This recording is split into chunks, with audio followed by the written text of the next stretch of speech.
Beneath a storm no one should ever have to face, Elena discovered that the marriage awaiting her concealed a fate far darker than she had ever imagined. Desperate to escape, she ran toward the only thing she still believed in: freedom. Instead, she crossed into a kingdom no map dared to name, where every legend warned travelers never to set foot. There, standing between her and the wolves, was the one man she had been taught to fear above all others. What Elena couldn't have known was that, 20 years earlier, he had made a promise that would bind their destinies long before they ever met, and that one forgotten oath was about to change everything. Before we continue, subscribe to the channel, turn on notifications, and leave a like. Your support helps us bring you more unforgettable stories like this one. The candles in her chamber had burned low by the time Elena finally stopped pretending she could breathe normally. 29 years old, and still her father spoke of her hand as though it were a coin to be spent. Lord Victor's messengers had arrived at dawn, their banners black as a crow's wing, and by nightfall the betrothal had already been announced to the entire province.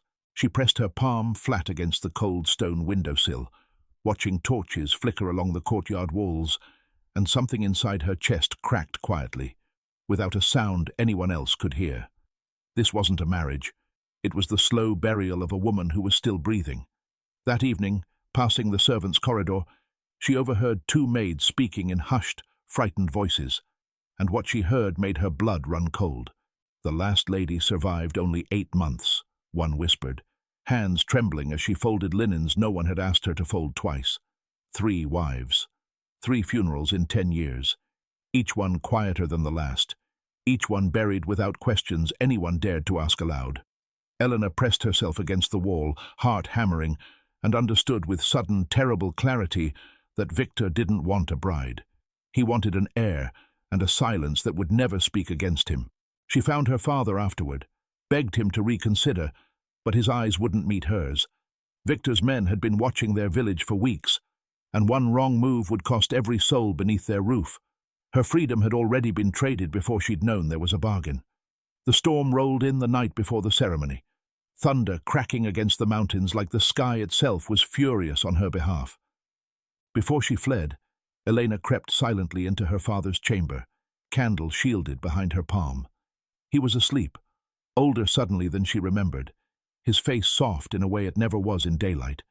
She knelt beside the bed and pressed her lips to his forehead, memorizing the warmth of it, knowing, with a certainty that hollowed her out, that she might never see him again. "Forgive me," she breathed, so quiet even the dark barely caught it. Then she was gone, slipping through the servants' passage, past guards half asleep from too much wine, rain soaking through her boots within minutes. Every step away from that castle felt like air returning to her lungs. Days blurred together after that. She learned to sleep in shallow ditches, to eat berries she wasn't certain were safe, to flinch at every snapped branch behind her. Victor's men were relentless, their horses cutting through forests faster than she could outrun on foot. By the 4th night, hunger had hollowed her ribs, and exhaustion blurred the tree line into shapes that seemed to breathe. She stumbled, fell, forced herself back up on legs that no longer felt like her own. Somewhere behind her, hoofbeats thundered closer. Elena pushed forward blindly, branches tearing at her cloak, until her strength simply gave out beneath her, and the forest floor rose up to meet her, dark and final, like a door closing on the only chance she'd ever had. She didn't see them come, but the forest did. Every bird went silent at once, an unnatural, total stillness that pressed against the air like a held breath. The wind stopped, as if the world itself had paused to watch. Then, one by one, golden eyes began to open between the trees. 1, 2, 5, 10, spreading through the dark in a slow, deliberate circle, until Elena lay at the center of something ancient and unspoken. The largest of them stepped from the darkness last, and where the other's eyes burned amber, his were pale silver, ancient, unnervingly intelligent, watching her with something closer to recognition than hunger. He lowered his massive head beside her collapsed body, not to strike, but to guard. What Elena would never know, lying unconscious in the mud with rain still falling around her, was that she hadn't stumbled into a trap. She had been found, And something in that forest had already decided she was worth saving. She woke to torchlight and warmth, wrapped in furs she didn't recognize, in a stone chamber unlike anything Victor's cold marble halls had ever offered. Her body still ached from the running, but she was alive, impossibly, inexplicably alive. Voices murmured near the doorway, tense and urgent, until she caught sight of the man they all deferred to without needing to be told. His eyes the same pale, impossible silver she'd glimpsed just before the darkness took her. The warriors around him shifted uneasily, exchanging glances no one dared voice aloud. None of them had ever seen their Alpha King show mercy to a stranger, let alone claim her protection before she'd even opened her eyes. The captain hesitated, stepping forward as if to object. Lucian didn't raise his voice. He didn't need to. No one touches her. Morning light spilled through the narrow window when Elena finally found the strength to sit up, and Lucian was already there, not looming, not demanding, simply present, arms crossed near the doorway as if he'd been standing guard the entire night. He explained, in a voice far gentler than she'd braced for, that she would remain under his protection until she chose otherwise. No one would decide her fate for her. Not his council, not the men who'd found her in the forest, not even him. Elena studied his face for the trick she was certain must be hiding there. Some hidden price, some condition not yet spoken. She found none, only a stillness that unsettled her more than cruelty ever could, because she had no idea what to do with kindness that asked for nothing back. Over the following days, Elena began to notice things that didn't fit the stories she'd grown up hearing. Whispered warnings about the Alpha King who ruled through fear, whose name alone silenced rooms. But here, servants greeted Lucian without flinching. Children in the courtyard ran toward him, not away, tugging at his sleeve until he crouched low enough to hear whatever urgent nonsense they needed to tell him. One afternoon, a boy stumbled and split his knee open on the stone steps, wailing loud enough to draw a small crowd that simply watched, unsure what to do. Elena didn't hesitate. She knelt, tore a strip clean from the hem of her own dress, and pressed it firm against the wound, murmuring something soft until the boy's crying eased into hiccups. She never noticed Lucian watching from the archway, still and silent, filing away something about her that had nothing to do with the crown she might carry. She caught him one evening in the training yard, sleeves pushed up, correcting a young warrior's stance with more patience than she'd expected from a man carrying his reputation. Afterward, he fell into step beside her along the courtyard wall, the silence between them comfortable rather than strained. "Do you miss home?" he asked, watching her rather than the horizon. Elena considered the question longer than she meant to. "I miss the people," she said finally. "Not the place." Something shifted in his expression. Small, almost imperceptible, the look of a man recalculating everything he thought he understood about the woman beside him. Neither of them spoke again for a while. Neither of them needed to. The messengers arrived on the 5th day, black banners snapping in the wind, Victor's seal pressed into wax the color of dried blood. Elena felt the floor tilt beneath her the moment word reached the hall. He'd found her. Or rather, he'd found where she was hiding, which felt somehow worse. The demand was simple, stated without room for negotiation. Return the woman immediately, or face the consequences of harboring what belonged to another man. Eleanor's hands went cold, reading it over Lucian's shoulder, old fear crawling back up her spine like it had never left. She looked up at him, waiting for the moment his kindness would prove as conditional as everyone else's had been. That night, the council chamber filled with low, urgent voices, elders and advisers circling the same warning from every angle. "If Victor marches," one grey-bearded elder said flatly, "we lose the eastern villages first. Thousands will die before the first snow." Protecting a stranger, an outsider with no claim to their kingdom, risked more than pride now. It risked everything they'd spent generations building. Elena stood just outside the doorway, close enough to hear every word, her chest tightening with each argument stacked against her. She'd known this moment was coming. She'd simply hoped it wouldn't arrive so soon, hoped foolishly that it might end differently than every other room she'd stood outside of, waiting for men to decide what she was worth. The chamber fell into a heavy, expectant silence as they waited for his answer, every eye fixed on him as though the fate of the kingdom balanced on his next breath. Lucian rose slowly from his seat, unhurried, and turned toward the doorway where Elena stood half hidden in shadow. He held her gaze for a long moment before he finally looked back at his counsel, and whatever they saw in his face was enough to still the room completely. She stays. The old elder didn't sit back down. He studied Lucian a moment longer, something uneasy crossing his weathered face, before he spoke again, quieter this time. Even after all these years, you'd invoke it? For a stranger? The room went utterly still. Eleanor, still half hidden in the doorway, felt the weight of a conversation she wasn't meant to understand, pressing down on her chest. Lucian didn't flinch, didn't explain, didn't offer the room anything more than the truth it needed. I remember. The castle library smelled of old parchment and candle smoke, shelves rising higher than Elena had ever seen in her father's modest collection, and for the first time since her escape, she let herself simply wander without watching over her shoulder. Dust motes drifted through slanted afternoon light as her fingers trailed along cracked leather spines, pausing on titles she couldn't read, written in languages older than the kingdom itself. She climbed a small wooden ladder to reach a higher shelf, curious about a row of books bound in faded blue leather, when her fingers brushed something colder than parchment tucked sideways behind them. It slipped free before she could catch it, clattering softly against the stone floor below. A medallion. Silver, tarnished with age, etched with a crescent moon design she'd seen every single day of her life, because she'd worn its twin since she was old enough to remember, a gift from a mother who'd died before Elena could ask where it came from. She climbed down slowly, heart beating strangely fast, and knelt to lift it from the floor, turning it over in her palm as though it might explain itself.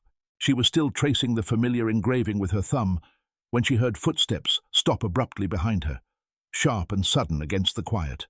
Lucian stood in the doorway, and whatever composure he usually wore like armor had cracked entirely.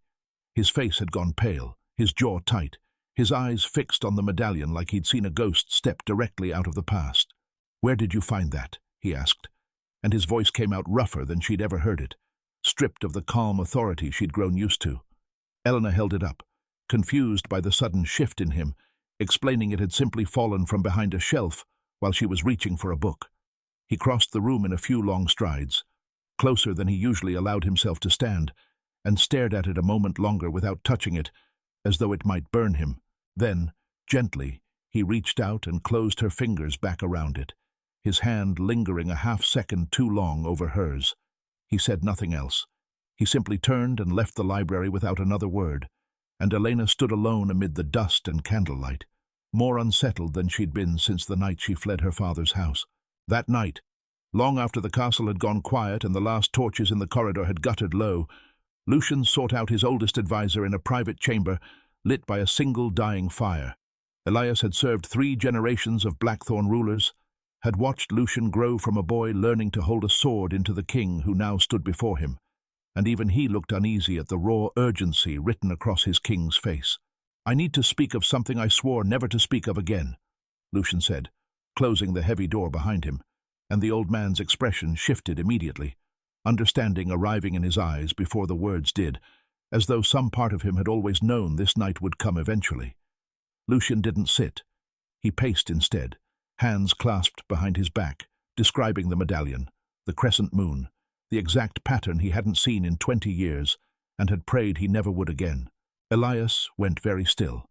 "Tell me I'm wrong," he said quietly, though his voice already carried the answer he dreaded. Lucian stopped pacing. "I wish I could." The fire cracked in the silence that followed, and for a moment neither man spoke, both of them standing at the edge of a truth that had waited 2 decades to be said aloud. Then Lucian finally let it fall from his mouth, slow and heavy, each word costing him something. She wasn't the daughter of some quiet village leader raised in obscurity by simple circumstance. She was the last living heir of the Lunar Kingdom, a realm burned to ash and scattered to legend before she'd even learned to walk, its bloodline believed extinguished entirely in the massacre that ended it a generation ago. Elias sat back slowly as though the weight of it had physically struck him. If this was true, if the girl sleeping just down that corridor truly carried that blood in her veins, then everything Victor had done suddenly made a very different, much darker kind of sense. The urgency of the betrothal, the desperation dressed up as romance, the 3 wives buried before her, whose only fault had likely been failing to produce the heir he actually needed. because Victor had never wanted a wife. He'd wanted a claim.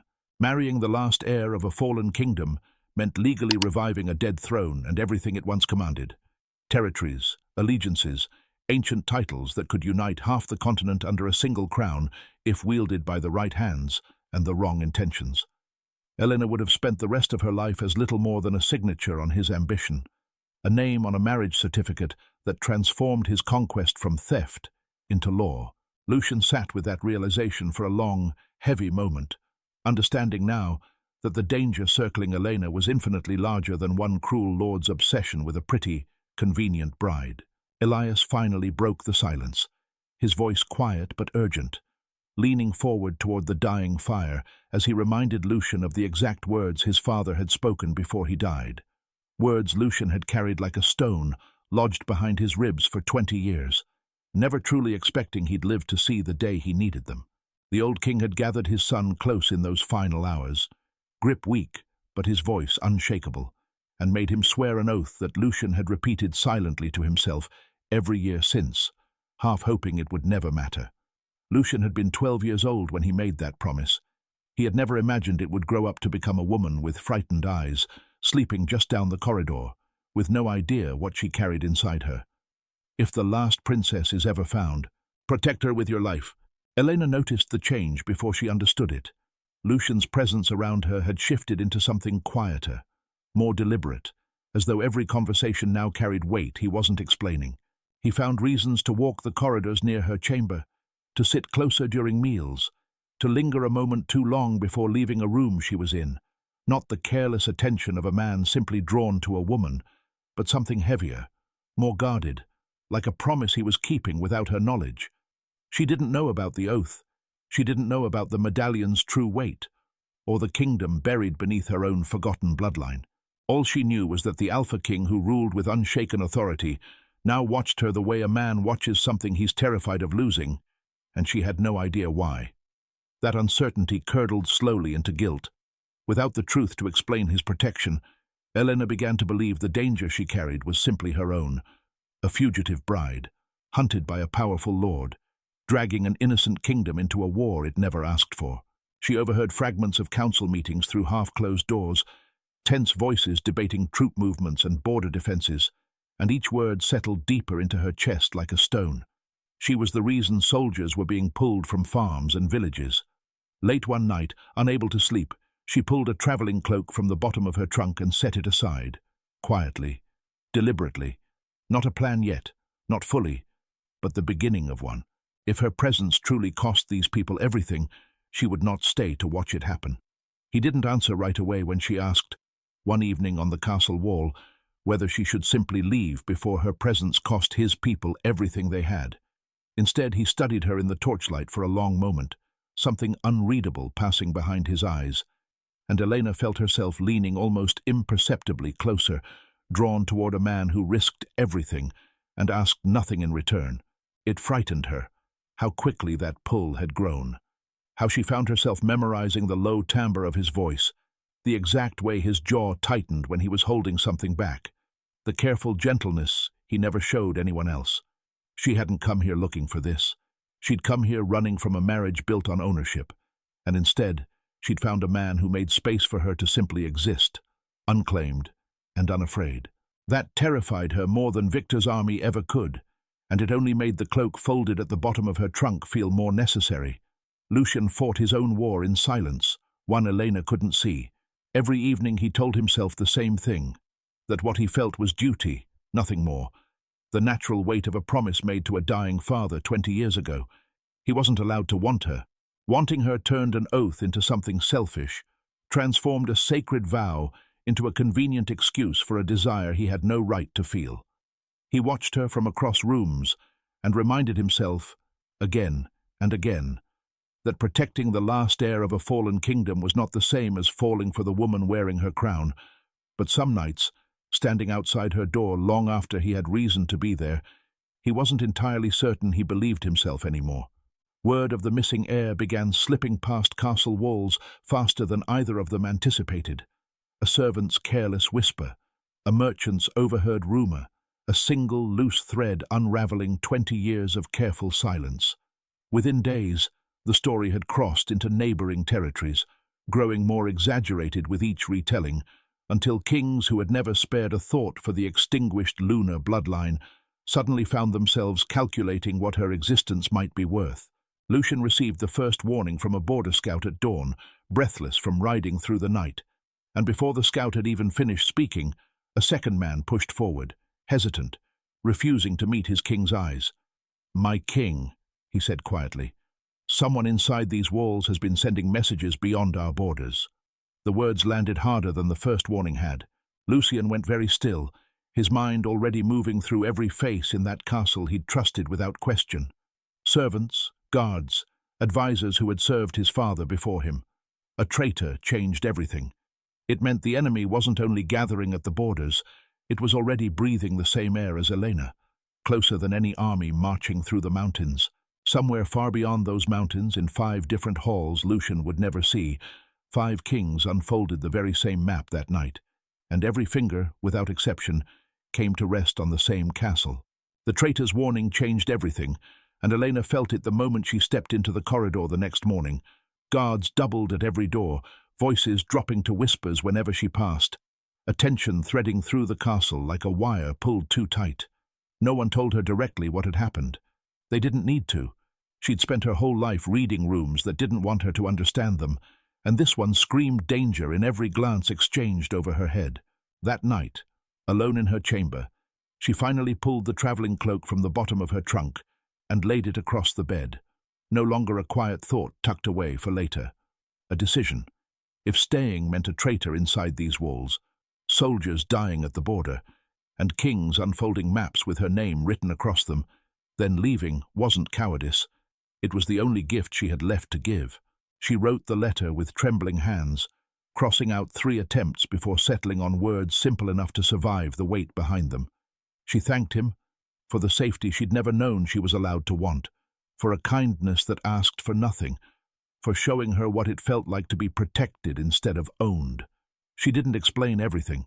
She couldn't, but she left the letter folded on her pillow, dressed in the dark, and slipped through the same kind of servant's passage she'd used once before, in another life, running from another man.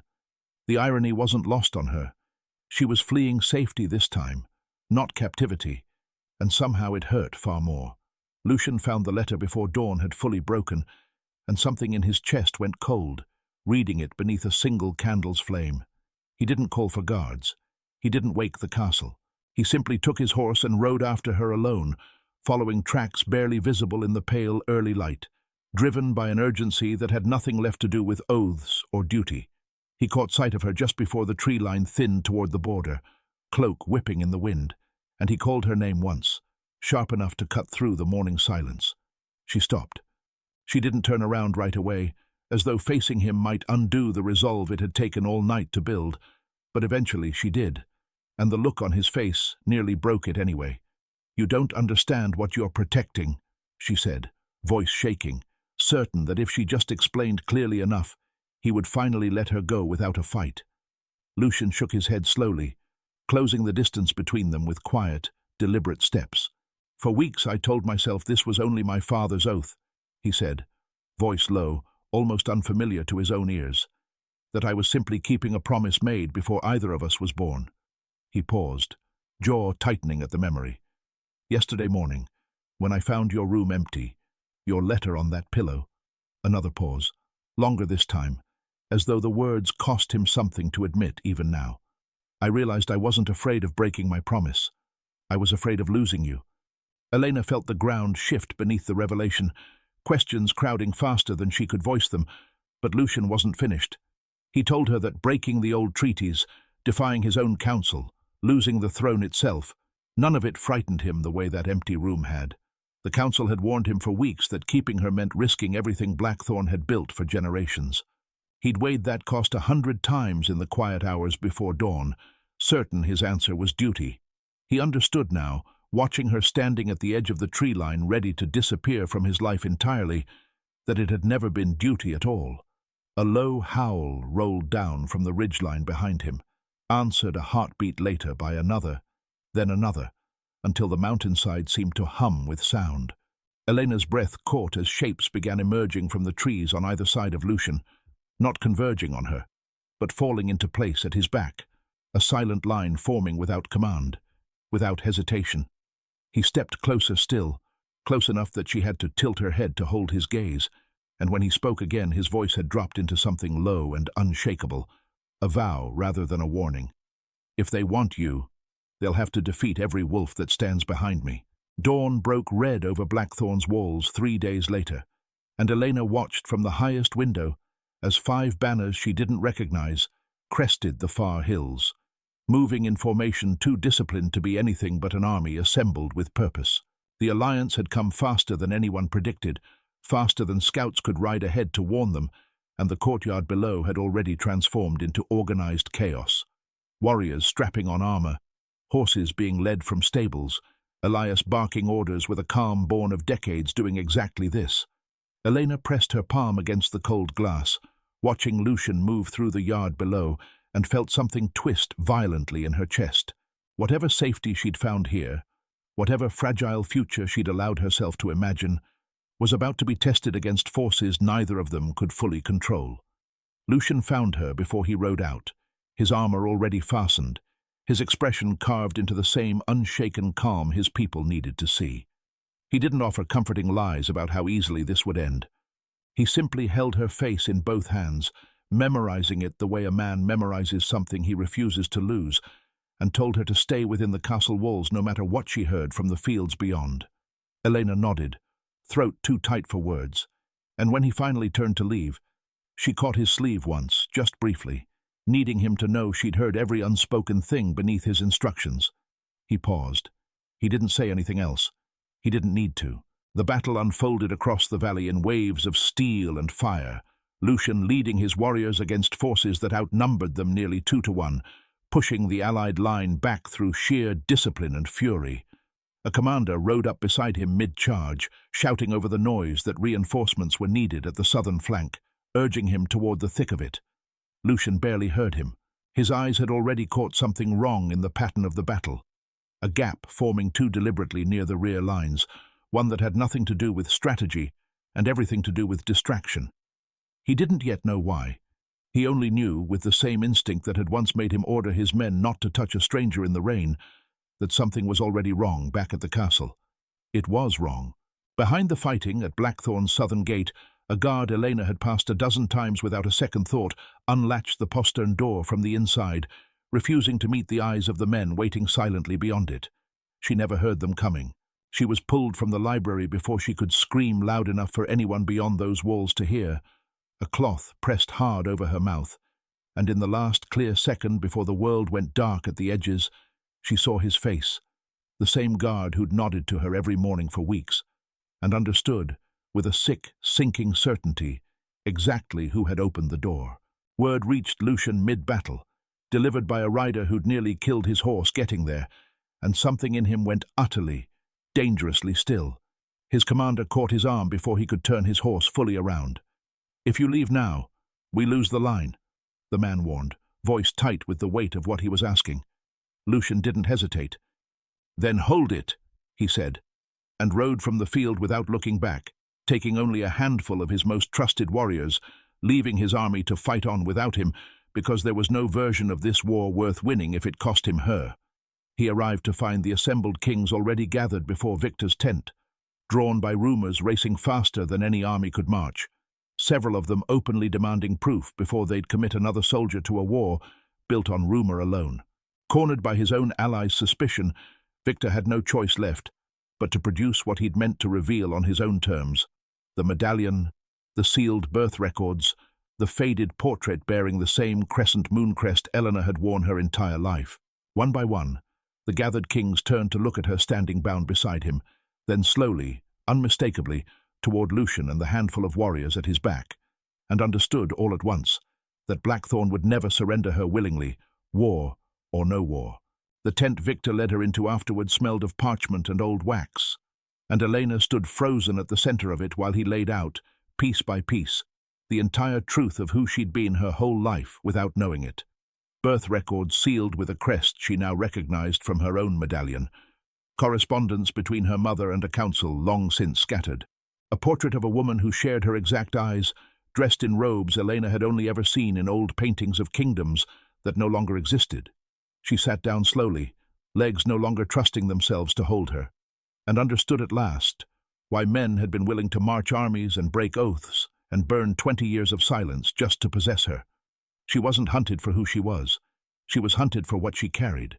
Understanding arrived alongside something colder, the sudden, sickening clarity of why Lucian had risked everything to keep her close. Not because he'd chosen her, because he'd sworn to. Elena thought back over every gentle gesture, every moment she'd let herself believe his protection meant something personal, and felt each one curdle slightly under this new light. She'd been a promise wearing a woman's face this entire time, and she'd been foolish enough to imagine otherwise. When Lucian finally forced his way into the tent, warriors clearing a path behind him, she couldn't quite meet his eyes. "You knew," she said quietly, once the guards had been waved back, and they stood nearly alone amid the flickering lamplight. It wasn't an accusation exactly. It was worse, a question already certain of its answer, asked only because she needed to hear him confirm it aloud. Lucian didn't look away, didn't soften it with excuses. He told her plainly that, yes, he'd known from the moment the medallion fell from that shelf in his library, and yes, protecting her had begun as nothing more than an oath sworn to his father 20 years before either of them existed. He gave her the truth exactly as she'd feared it, without dressing it up as something gentler than it was. Then he stepped closer, close enough that she had to lift her chin to hold his gaze and let the rest of it follow without armor. "That's how it started," he said, voice low, steady, carrying none of the careful control she'd grown used to hearing from him. "Somewhere along the way, my duty became love." The words settled into the space between them like something physical, undeniable, and Elena felt the careful walls she'd built in the last hour begin to crack under their weight. He hadn't stayed because of a promise made in a dying man's bedroom. He'd stayed because leaving had simply stopped being something he could imagine. Elena studied his face for the lie she was almost desperate to find there, some flicker of performance she could point to and use as an excuse to keep her guard raised. She found none, only the same steady honesty he'd shown her since the night his warriors pulled her half-drowned from a storm. And slowly, achingly, something in her chest loosened for the first time since Victor had spread those documents across the table. For 29 years, she'd been chosen for what she represented: a name, a bloodline, a crown that could be seized through marriage. Here, finally, stood a man who'd fallen for her long after learning exactly what she was worth on paper, and had never once let that knowledge change how he looked at her. She thought of the war outside this tent, the kings circling like wolves over a kingdom that had never asked to be found, the throne that would keep men marching toward Blackthorn's gates for as long as her bloodline gave them a reason to, and somewhere in that quiet tent, beneath Victor's watchful, calculating stare, Elena felt a decision beginning to take shape inside her, one that had nothing to do with fear, and everything to do with finally choosing her own fate, instead of letting a crown choose it for her. The following morning, Elena requested to speak before the assembled kings herself, not as a prisoner, not as a bargaining piece passed between rival crowns, but as the woman whose entire life had been decided by other people for far too long.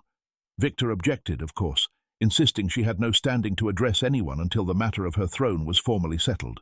Lucian stood silently at her side, close enough that she could feel his steadiness without needing to look at him, offering no argument on her behalf because she hadn't asked him to.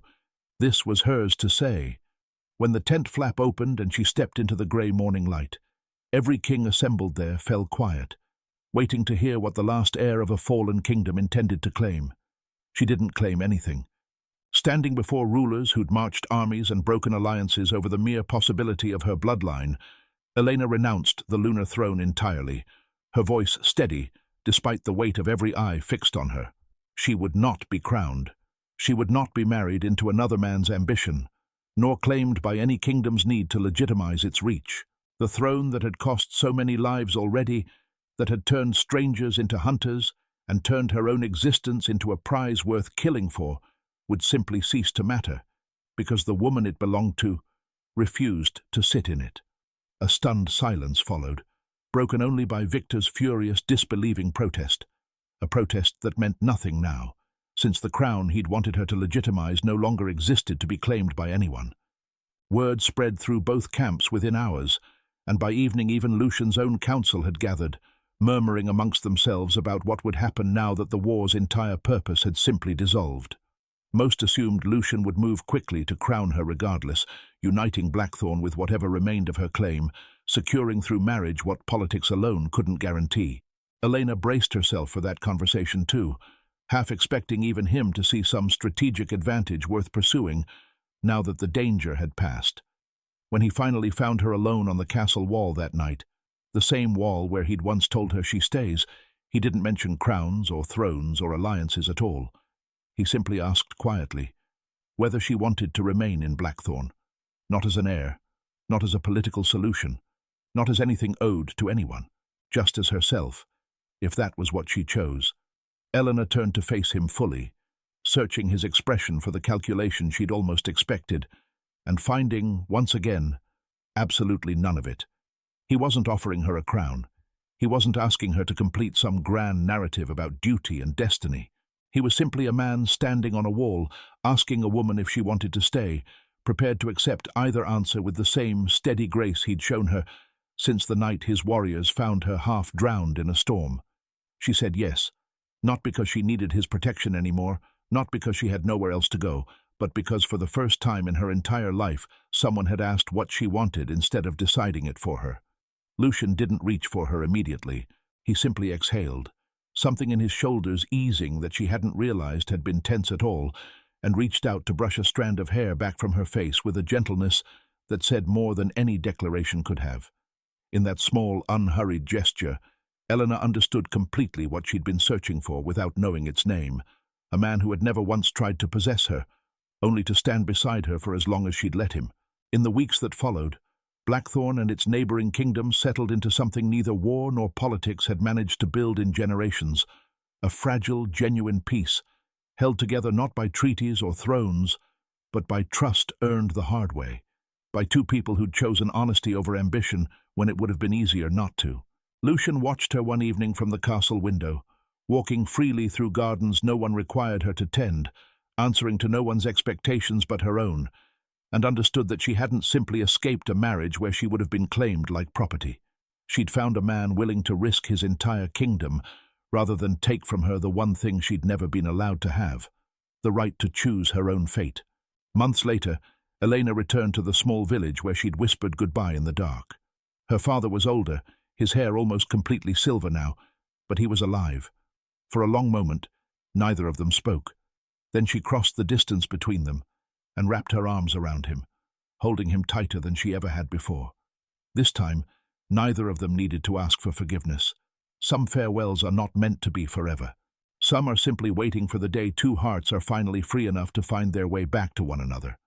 Under the same moon that once watched a frightened woman flee from a future she never chose, Elena finally stood still, not because there was nowhere left to run, but because, for the first time in her life, she had found a place where she was free to choose. Some stories begin with a woman valued for her bloodline, her beauty, or the power others hope to gain through her. This one ends with a king who looked beyond every crown, every title, and every prophecy, and chose Elena simply because she was Elena, and with a woman who discovered that being truly seen, truly respected, and truly loved was worth more than any throne the world could ever place beneath her. Maybe that's why this story was never really about kingdoms, wars, or forgotten promises. Maybe it was always about something much simpler and far more difficult, finding the courage to choose your own path, and finding someone who loves you enough to let that choice be yours. Have you ever wondered what it feels like to be chosen, not for what you can offer, but simply for who you are? Have you ever hoped that, somewhere in this world, there might still be someone who would rather stand beside you than ever try to possess you? If this story found its way to you tonight, perhaps it wasn't by chance. Subscribe to the channel, turn on notifications, and join us for the next journey. Because somewhere beneath this same moon, another unforgettable story is already waiting to be told.